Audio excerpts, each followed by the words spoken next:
தலைப்புச் செய்திகளை பார்க்கலாம்.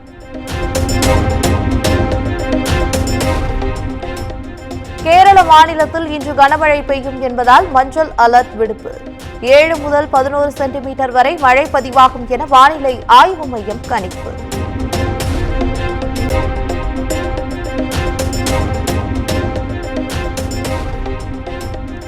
வயநாடு நிலச்சரிவில் சிக்கி உயிரிழந்தோரின் எண்ணிக்கை 297 உயர்வு.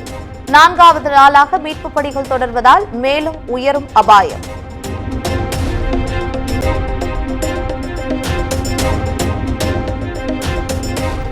வயநாடு நிலச்சரிவில் சிக்கி உயிரிழந்தவர்கள் குடும்பங்களுக்கு அமெரிக்க அதிபர் ஜோ பைடன் இரங்கல்.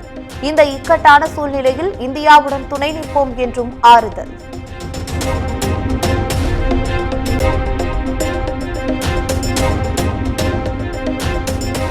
நிலச்சரிவால் துண்டிக்கப்பட்ட சூரல்மலை கிராமத்தில் இந்திய ராணுவத்தால் அமைக்கப்பட்ட தற்காலிக பெய்லி பாலம். 200க்கும் மேற்பட்ட குடும்பங்கள் மாயமானதாக கூறப்படும் நிலையில் மீட்புப் பணிகள் தீவிரம்.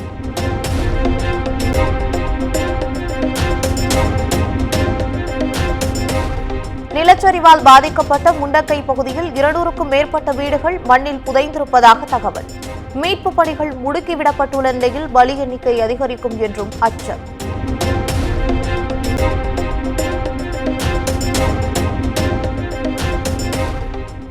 வயநாட்டில் நிலச்சரிவால் பாதிக்கப்பட்ட இடங்களில் ராகுல் காந்தி, பிரியங்கா காந்தி ஆய்வு. பாதிக்கப்பட்ட மக்களை நேரில் சந்தித்து ஆறுதல் தெரிவித்தனர்.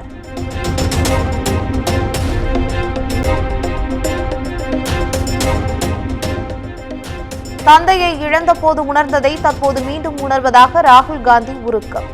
வயநாடு நிலச்சரிவு மிகப்பெரிய பேரழிவு என்றும் பாதிக்கப்பட்ட மக்களுக்கு அனைத்து உதவிகளும் செய்யப்படும் எனவும் பிரியங்கா காந்தி உறுதி.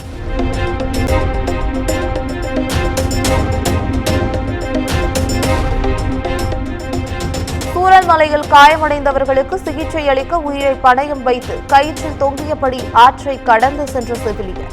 சமூக வலைதளங்களில் வைரலாக பகிரப்படும் வீடியோ.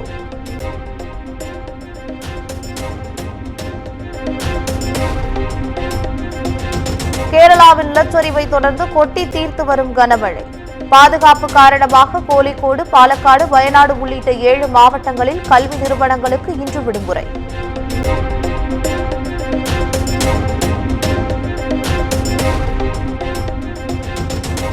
தமிழ்நாடு உள்பட 9 மாநில சுகாதாரத்துறை அதிகாரிகளுடன் மத்திய சுகாதாரத்துறை இன்று ஆலோசனை.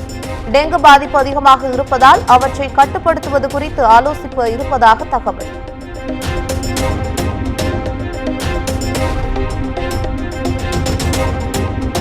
கடந்த காலங்களில் அனைவருக்கும் கல்வி கிடைக்கவில்லை என்பதை விட கொடுக்கப்படவில்லை என்பதே உண்மை. தற்போது புதிய வடிவில் கல்விக்கான தடைகள் எழத் தொடங்கி இருப்பதாக முதலமைச்சர் மு க ஸ்டாலின் கண்டனம்.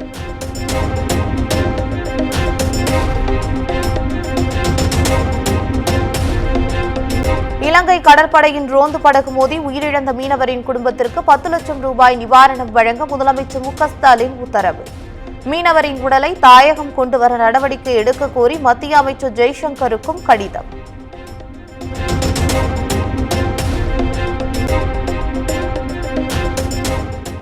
நீலகிரி மாவட்டத்தில் இன்று முதல் 3 நாட்களுக்கு கனமழைக்கான ரெட் அலர்ட்.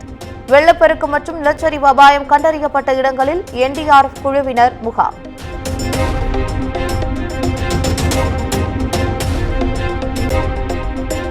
ஒகேனக்கல் காவிரி ஆற்றில் நீர்வரத்து 1,70,000 கன அடியாக குறைந்தது. நீர்வரத்து சீராகாததால் அருவியில் குளிக்கவும் பரிசல் இயக்கவும் 18வது நாளாக தடை நீட்டிப்பு.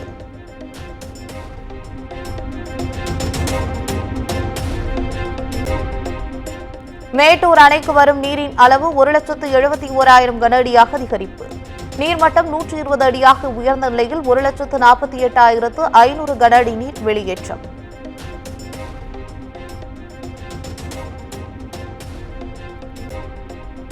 திருச்சி கொள்ளிடம் ஆற்றுக்குள் இருந்த 2 உயரழுத்த மின் கோபுரங்கள் சரிந்து விழுந்ததால் பரபரப்பு. காவிரியில் தண்ணீர் வரத்து அதிகரித்துள்ளதால் ஆற்றில் மூழ்கியுள்ளது.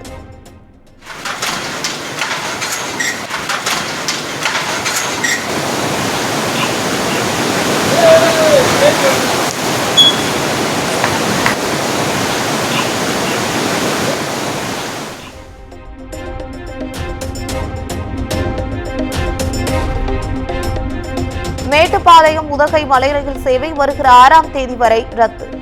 சேதமடைந்த தண்டவாளத்தை சீரமைக்கும் பணிகள் நடைபெற்று வருவதால் அறிவிப்பு.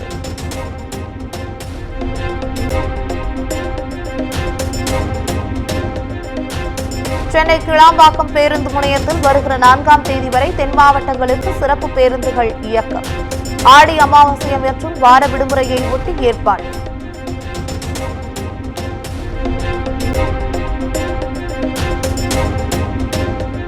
நாடாளுமன்றத்தில் பாஜகவை விமர்சித்தால் விரைவில் அமலாக்கத்துறையினர் தனது வீட்டுக்கு வரலாம். டீ பிஸ்கெட்டுடன் காத்திருப்பதாக எக்ஸ் வலைதளத்தில் ராகுல் காந்தி பதிவு.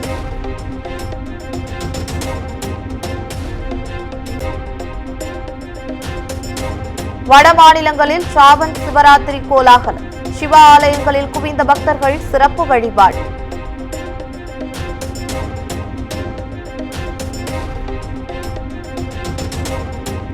குடியரசுத் தலைவர் திரௌபதி முர்மு தலைமையில் இன்று ஆளுநர்கள் மாநாடு.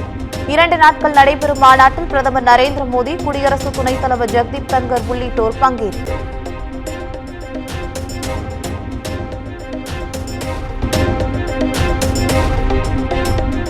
இந்தியா இலங்கை இடையேயான 3 போட்டிகள் கொண்ட ஒருநாள் கிரிக்கெட் போட்டி. முதல் போட்டி இலங்கையின் பிரேமதாசா மைதானத்தில் இன்று நடைபெறுகிறது.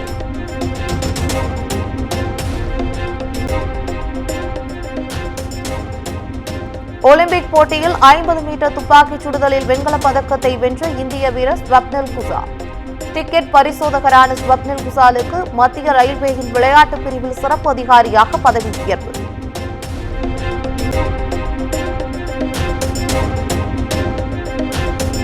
பாரிஸ் ஒலிம்பிக் போட்டியில் மகளிர் ஒற்றையர் பிரிவு பேட்மிண்டன் போட்டி.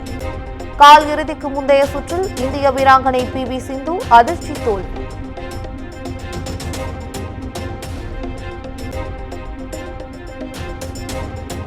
பாரிஸ் ஒலிம்பிக் துப்பாக்கிச் சுடுதல் போட்டியில் பார்வையாளர்களை அசர வைத்த துருக்கி வீரர். நவீன கருவிகள் இல்லாமல் வெள்ளிப் பதக்கம் வென்ற யூசுப்புக்கு குவியும் பாராட்டு.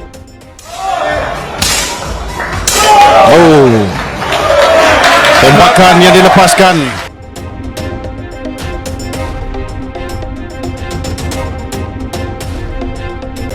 படத்தின் ப்ரமோஷனுக்காக இருசக்கர வாகனத்தில் ஹெல்மெட் அணியாமல் பயணித்தபடி பேட்டி. நடிகர் பிரசாந்த் மற்றும் தொகுப்பாளினிக்கு தலா 1000 ரூபாய் அபராதம்.